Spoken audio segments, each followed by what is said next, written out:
अध्यात्म विज्ञान कोई धर्म या संप्रदाय नहीं है, ये स्पिरिचुअल साइंस है जो कुदरत के कानून पर आधारित है। ये विज्ञान पूरे ब्रह्मांड के सभी रहस्यों को उजागर करता है और जीवन के सभी पहलुओं को समझने के लिए एक नई दृष्टि देता है। इसी को आर्ट ऑफ विजन कहते हैं, दुनिया को देखने की एक नई दृष्टि, जो अध्यात्म विज्ञानी परम पूज्य स्वामी श्री कमलेशानंद जी के निर्देशन में सनातन सत्य का अनुसंधान कर हमारे जीवन को प्रकाशित करे। जय सच्चिदानंद। स्वामी जी, एक महात्मा का सुबह फोन आया। उन्होंने ये मुझे उनको मालूम पड़ा कि सत्संग चल रही है, तो उन्होंने मुझे कहा कि आप एक प्रश्न करना कि आजकल जो है देहदान और अंगदान का सिलसिला काफी लोग प्रेरित होकर के, क्योंकि मेडिकल साइंस प्रोग्रेस कर रही है और मेडिक वगैरह तो वैसे अपराध नहीं है, करते हैं वो, लेकिन मनुष्य को जो है तुरंत ताजी डेड बॉडी मिलना करना थोड़ा कठिन काम है, तो वो बहुत बड़ा उपयोगी हो रहा है स्टूडेंट्स के लिए। तो उसमें अगर कोई व्यक्ति अपनी मृत्यु के पहले अंगदान या देहदान का फॉर्म भरता है, तो उसके अंदर उसने पूछा अपने हिसाब से पुण्य होता है, तो वह पुण्य जो अंगदान देहदान करता है उसको होता है, या जो बाद के अंदर बॉडी, क्योंकि वो तो चली जाती डेड बॉडी हो जाती, फिर उसके परिवार वाले वो दान करते हैं उनकी इच्छा के अनुरूप। तो जो है वो पुण्य पाप की दृष्टि से पूछा उसने, तो कि जो घोषणा करने वाला है मृत्यु से पहले उसको पुण्य होता है, या जो देने वाले होते हैं उनको पुण्य होता है, या कुछ और होता है, इसका थोड़ा स्पष्टीकरण, क्योंकि आजकल इसका बहुत चलन है। अध्यात्म विज्ञान इसके बारे में क्या कहता है? प्रश्न के लिए धन्यवाद और सभी श्रोताओं को मेरा नमस्कार। देखो, जीते जी अपने शरीर के अंगों को दूसरे व्यक्ति के काम में आए, इसके लिए अंगदान कहो या देहदान कहो, देना भले धार्मिक दृष्टिकोण से सही है या नहीं है, मगर सामाजिक दृष्टिकोण से अच्छी बात है। जो अंग और उपांग जलाए जाने वाले हैं, उसी अंग से अगर किसी को नई रोशनी मिलती है, नया हार्ट मिलता है, नया लीवर मिलता है, तो अच्छी बात है। और बच्चे को सीखने के लिए बॉडी का जो रहस्य है वो सीखने के लिए पूरी बॉडी भी मिलती है, तो अच्छी बात है, इसमें कोई बुराई नहीं है, मैं मानता हूं। रही बात पुण्य की बात, तो जो व्यक्ति जीते जी ही घोषणा करता है उनको ही तो पुण्य जाएगा, और जो व्यक्ति उनके मरने के बाद उनकी इच्छाओं को अनुसरण करते हैं उनको भी अनुमोदन का पुण्य मिलता है। और जो सामाजिक संस्था है यहां से अंग निकाल के दूसरे में फीड करते फ्री ऑफ चार्ज, उस संस्था के लोगों की जो भावना होती है उसी को भी पुण्य मिलता है। और जिसको आंख मिलती है एग्जाम्पल के तौर पे, उनके लिए तो अच्छा है, क्योंकि हजारों लाखों लोगों के बीच एक व्यक्ति को ये आंखों की रोशनी मिले,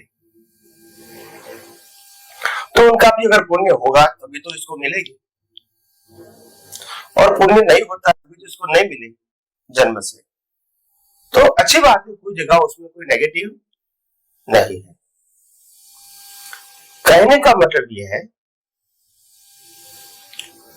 समाज के अंदर ये प्रक्रिया जो है इसको कोई धार्मिक दृष्टिकोण से, शास्त्रों की दृष्टिकोण से इसको गलत साबित करना या ऐसा साबित करना कि आप अगर आंख दे देगा, आप ऐलान करोगे तो नेक्स्ट बर्थ में आपको आंख नहीं मिलेगी, ये सब बातें में कोई सच्चाई नहीं है। तो यहाँ कोई नेगेटिव बात नहीं है। हाँ, व्यक्तिगत किसी को करना न करना वो व्यक्तिगत बात है, मगर मेरे दृष्टिकोण से मेरे को ऐसा कुछ नहीं लगता है कि यहाँ कुछ गलत है। और करना, करवाना और अनुमोदन करना, मेरे ख्याल से ये तीनों को पुण्य जाएगा। देखो, मैंने तो अंगदान कर दिया कि मेरा शरीर या शरीर के अंग है, मैं दान में दे देता हूं, और मेरे जाने के बाद मेरे बच्चे या परिवार उसको फॉलो करवाते हैं। मगर ऐसी सामाजिक संस्था भी चाहिए जो यहाँ से अंग निकाल के कहाँ बिठाना है, ये भी तो सेटअप चाहिए ना। अगर मैंने आंख निकाल दिया यहाँ से, लगाने के लिए संजोग नहीं बनेगी तो एक्सपायर हो जाएगी। तो ये भी एक संजोग है ना, तो वो भी कुछ अच्छे काम कर रहे हैं। और जिसको रोशनी मिलेगी उसको तो आप समझो कि लॉटरी लग गई, तो अच्छी बात है। और इसीलिए ये कोई टीका करने की या उसके ऊपर ज्यादा कोई टिप्पणी करने की और कोई आवश्यकता नहीं है। जो भी हो कर रहा है, जो हो रहा है, और ऐसे सामाजिक संस्था के सहयोग से हो रहा है, अच्छी बात है। उसमें कोई पाप पुण्य तो सबको मिलता है। जो उस चैनल में जितने भी लोग सहायक होते हैं सबको पुण्य मिलता है, क्योंकि यह कोई एक व्यक्ति की बात नहीं है। तो अच्छी बात है। और बच्चे को अगर उसको इस देह दान से एजुकेशन मिलता है तो प्रैक्टिकल, तो वो और ज्यादा अच्छा काम एज अ डॉक्टर वो कर सकेंगे, ऑपरेशन वगैरह। तो कोई भी एंगल से वो अच्छी बात है। तो मेरी मान्यता से, मैं जो मानता हूँ उसके आधार से सब कुछ सही है, अच्छा है, और समाज में ऐसा ज्यादा से ज्यादा होना चाहिए, ताकि जिन लोगों के पास अंग नहीं है ऐसे जो जरूरी है, इसको अगर ये जलाने से पहले मिल जाता है तो अच्छी बात है। धन्यवाद। स्वामी जी, आपका बहुत बहुत धन्यवाद। ये सामाजिक कार्य है, और ये जब सामाजिक अच्छा कार्य होता है उसमें पुण्य होता है। करना, कराना, अनुमोदन सबको पुण्य होता है। तो देह दान, अंग दान करने वाले, घोषणा वाले को पुण्य होता है। उनके परिवार वाले जो देते हैं, हॉस्पिटल्स को देते हैं, वो हॉस्पिटल्स के डॉक्टर करते हैं, सभी ये, क्योंकि अच्छा कार्य है, इसका अच्छा उपयोग है। जहाँ पे अच्छा उपयोग होता है वहां तो पुण्य होता ही है। तो आपके प्रति बहुत बहुत धन्यवाद स्वामी जी। अब स्वामी जी, मैं मेरे पर इस बात को लेता हूँ, मेरे दिमाग में भी आता है कि जब मेरा जो आयुष्य पूरा हो जावे, उसके पहले पहले जो है, जो हालांकि अध्यात्म विज्ञान को मैं जानता हूँ, फॉलो करता हूँ, सनातन सत्य को जानता हूँ, सारी बातें हैं, लेकिन किसी को ये दिमाग में आए कि इस देह का क्या उपयोग करना। तो जो आजकल जो धार्मिक में चलता है, एक तो संधारा, संलेखना चलता है, और दूसरा देह दान वाली तो बात आपने कही है। आध्यात्मिक दृष्टि से, मैं टीका टिप्पणी की दृष्टि से नहीं कर रहा हूँ, उपयोग की दृष्टि से, पुण्य की दृष्टि से आपने क्लियर कर दिया, पुण्य है ही है। परंतु अध्यात्म की दृष्टि से देह दान करना या जो है संलेखना, संधारा करना, ताकि कि ये शरीर का भी पूरा उपयोग हो जावे, और अंत समय के अंदर जो है व्यक्ति के जो भाव भी जो है वो आत्मा में भाव रहे और भाव शुद्धि रहे, और तो इस तरीके सनातन सत्य में रहे। तो दोनों का अध्यात्म, प्योरली अध्यात्म की दृष्टि से मैं इसके बारे में कुछ समझना चाहता हूँ कि क्या इसमें प्लानिंग होनी चाहिए। बाकी तो ठीक है, हर वक्त आप जो है केंद्र में आत्मा को रखो, ज्ञान दर्शन को स्थिर रखो, वो तो ध्यान है ही है, वो तो मूल चीज है। और आखिर तो सबसे बड़ी वही है, कुछ भी करो तो, क्योंकि जब शरीर हमारा है ही नहीं, कुदरत का है, तो फिर तो हमारा तो रियल पुरुषार्थ वही है। परंतु फिर भी इसको उस दृष्टि से मैं समझा नहीं, वैसे तो ये जो देह दान है और अंग दान है, मैंने कहा ना कि ये पुण्य का कार्य है और सामाजिक तौर से ये अच्छी बात है, इसमें तो कोई दो राय नहीं है। और उसके ये प्रक्रिया में जो जो जुड़े हैं सबके लिए अच्छी बात है और सबके सहयोग से ही बनता है ये कार्य, तो उसमें तो कोई वो नहीं है। और आध्यात्म में तो जब हम जन्म मरण से मुक्ति की बात करते हैं तो उसमें कोई इतना बहुत इम्पोर्टेंट नहीं होता है कि करे या ना करे, मगर व्यवहार दृष्टिकोण से, सामाजिक दृष्टिकोण से ये सब बातें अच्छी है। दूसरी बात आपने ये कहा संथारा। जैन धर्म में साधु या साध्वी संथारा करते हैं। संथारा का मतलब होता है देह को त्याग, जीते जी त्याग करना, यानी खाना पीना सब बंद कर देना मरते दम तक, और अपना ध्यान कहो, ज्ञान कहो, वो आत्मा में लगा देना। इससे तो समाज को तो वैसे व्यक्तिगत कोई फायदा नहीं होता है। संथारा तो व्यक्तिगत बात, उनके देह को तो फिर बाद में जलाया ही जाएगा, तो समाज को सीधा तो कोई फायदा नहीं होता है। परंतु ये जो संथारा है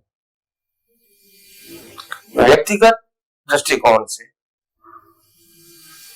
कोई व्यक्ति विशिष्ट प्रकार की अवस्था में शारीरिक आ जाती है, जैसे उसका शरीर का हलन चलन बंद होना, कोई ऐसा रोग आ जाना जिसमें से बाहर निकलना शायद संभव नहीं होता है। और कई सारे साधु साध्वी ऐसे मानते भी है कि इतना बड़ा तकलीफ वाला अवस्था आई है शरीर की, मगर मेरे को ऑपरेशन या दवा वगैरह नहीं करवाना है, अब मैं संथारा कर लेता हूँ, जहां तक मेरा आयुष्य होगा मैं जिंदा रहूंगी, जीने के लिए अभी कोई प्रयास नहीं करूंगी। तो ऐसा हो सकता है, अच्छी बात है। सहन शक्ति, और सहन शक्ति के बाद आंतरिक जागृति कहो, स्थिरता कहो, कितनी रहती है इसके ऊपर आधारित है। फिर भी कि संथारा कोई समाज के लिए तो कोई उत्तम बात नहीं है, मगर आध्यात्म में जो व्यक्ति आंतरिक ज्ञान दर्शन में स्थिर रहने के लिए अगर वो प्रयास करती है तो व्यक्तिगत रूप से अच्छी बात है, उसमें कोई गलत नहीं है। और दूसरा, उनको मोक्ष के साथ, मुक्ति के साथ या आत्मा की अनुभूति के साथ जोड़ दिया है। ठीक है, आशय तो यही होना चाहिए, कितनी पूर्ति होती है वो समय बताएगा, मगर फिर भी ये संथारा जो होता है, वो संथारा एक प्रकार की जो तितिक्षा गुण है, बौरी का तितिक्षा गुण, उनका ही एक प्रकार है।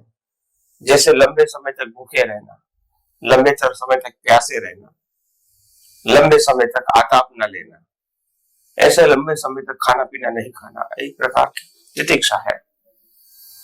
लौकिक भाषा में इसको सहन करने की क्षमता कहेंगे।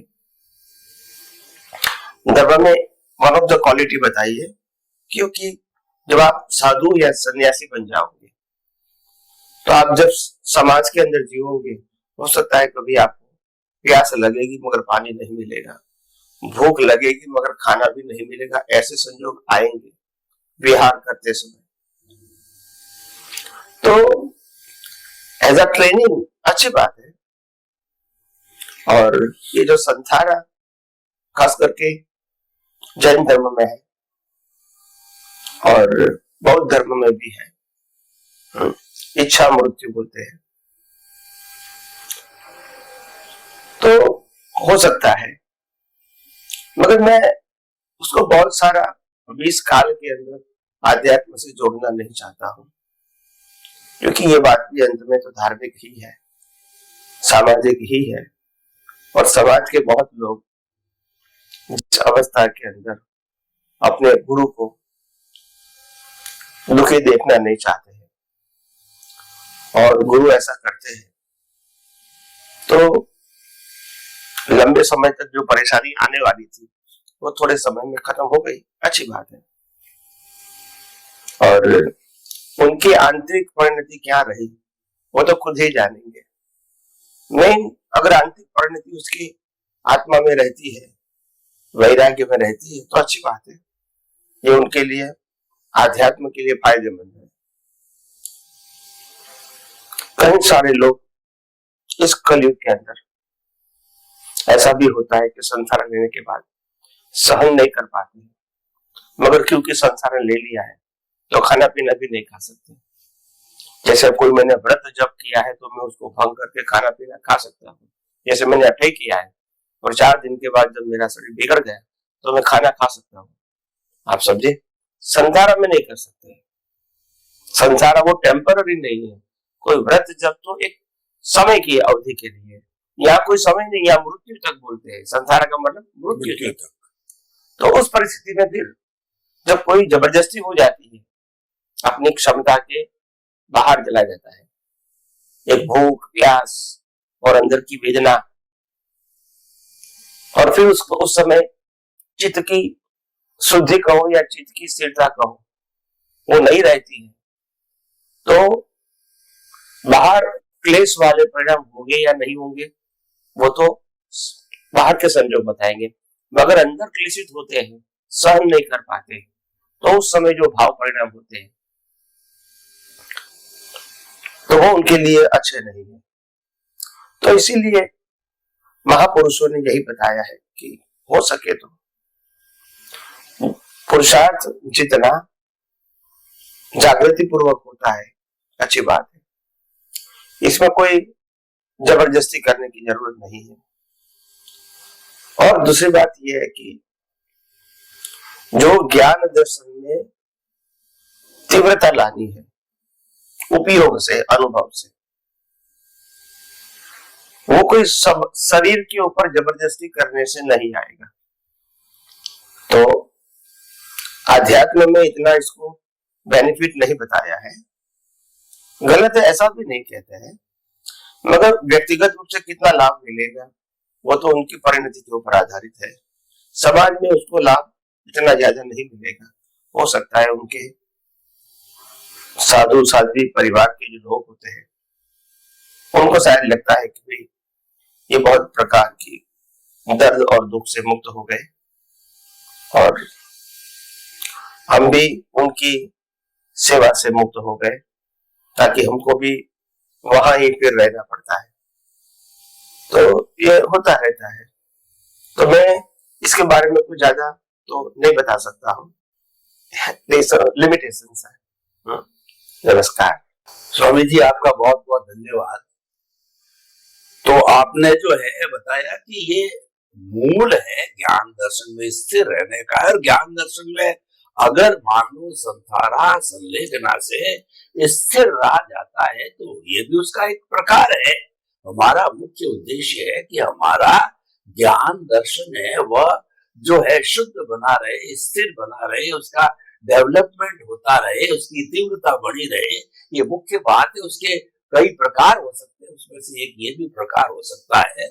स्वामी जी मैं अब इसी बात को जो है वो जो चीज बाकी रह गई थी, मैं एक चीज आपसे स्पेसिफिक जानना चाहता हूँ कि संलेखना संधारा जो है ये उदय भाव है या पुरुषार्थ है, पुरुषार्थ रियल पुरुषार्थ है, ये थोड़ा और स्पष्टीकरण मैं चाहता हूँ इसके लिए। ये संलेखना जो है ये तो साइंटिफिकली उदय कर्म ही है, यह पुरुषार्थ नहीं है।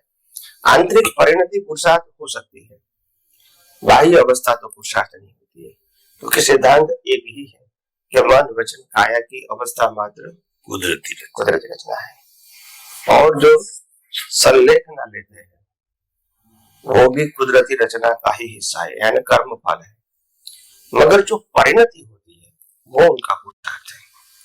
प्रकृति से जो कुछ भी होता है वो पुरुषार्थ नहीं होता है, परिणाम। तो ये सिद्धांत है। परिणति जो है उसके ऊपर उनके पुरुषार्थ का आधार है।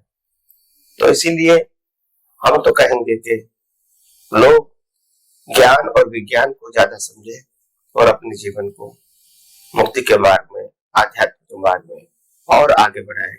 यही मेरी आप सबको शुभकामना है। स्वामी जी बहुत बहुत धन्यवाद, आपने ये जो समाज के अंदर अभी चल रहा है उसके बारे में इसको सकारात्मक दृष्टि से प्रस्तुत किया, क्योंकि हम समाज में जी रहे हैं और कोई समाज में अच्छी चीज है, चाहे वह व्यवहार, क्योंकि हम व्यवहार और निश्चय दोनों पलड़ों के बीच के अंदर सामंजस्य बिठा के चलना पड़ता है। कहीं पर कॉन्फ्लिक्ट नहीं होना चाहिए, टकराव नहीं होना चाहिए, झंझट नहीं होना चाहिए। आपने बहुत अच्छा समाहित किया इसको। सभी दृष्टियों से आपके प्रति बहुत बहुत मंगल भावना स्वामी जी। जय सच्चिदानंद। जय सच्चिदानंद।